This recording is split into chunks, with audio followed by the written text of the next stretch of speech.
Welcome to EMOOC 24. We are here today for the EURONCO platform on kidney cancer. My name is Carmen Mir and I'm here today as a chief editor. We have today with us Patricia Zondervan. She is working at the Amsterdam Medical Cancer Center. University Medical Centers. University Medical Centers. And we are here today to speak about girentuximab for kidney cancer staging. We recently got the publication from the first results of the trial officially, and we will be discussing this topic. So Patricia, what do you think of the trial? Can you give us some summary of what came out as a publication? Yeah, well, thank you, Carmen, for this nice invitation. And I think this ZIRCON trial was a very nice example of an actually unmet need for a diagnostic tool for kidney cancer. And I think we need a better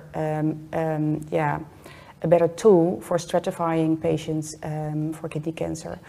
And I think the trial has been doing a very nice job with almost 300 patients with a high sensitivity of 80, more than 80%, 85.5%, and then specificity of 87%.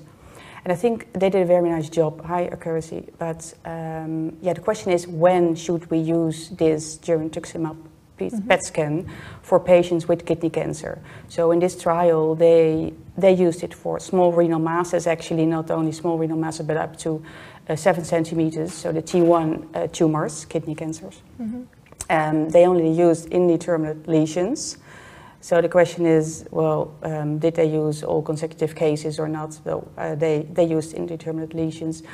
And I think it's usable for patients with indeterminate lesions.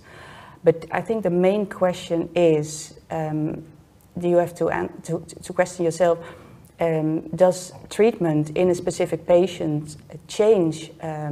Does your plan of treatment change if you know this is a clear cell? Because the ZIRCON trial is, of course, only for the subtype clear cell renal cell cancer.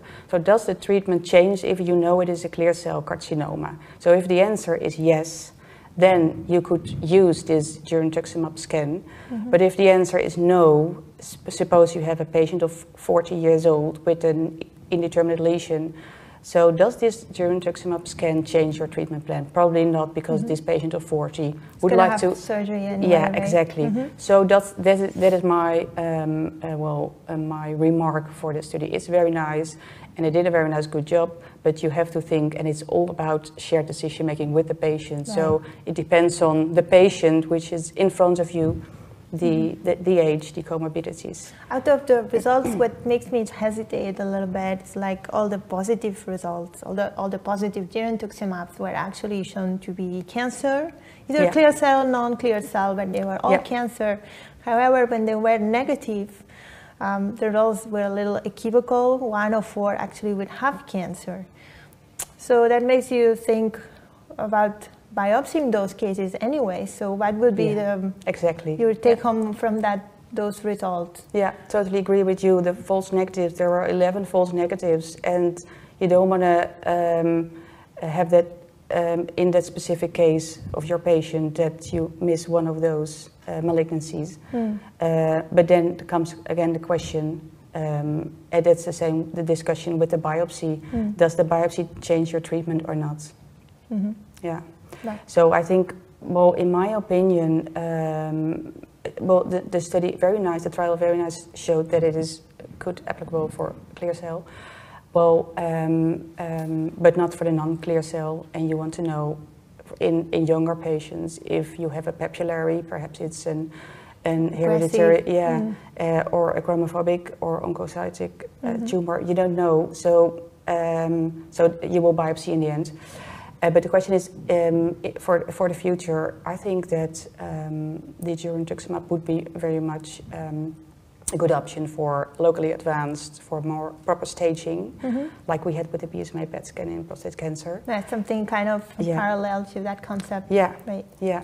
And also for response treatment in a metastasized RCC, clear cell RCC. Assessment of response to yeah, that would be the ideal world, I think. That like we would decide on defer cytoreactive nephrectomy or those kind of concepts. Yeah.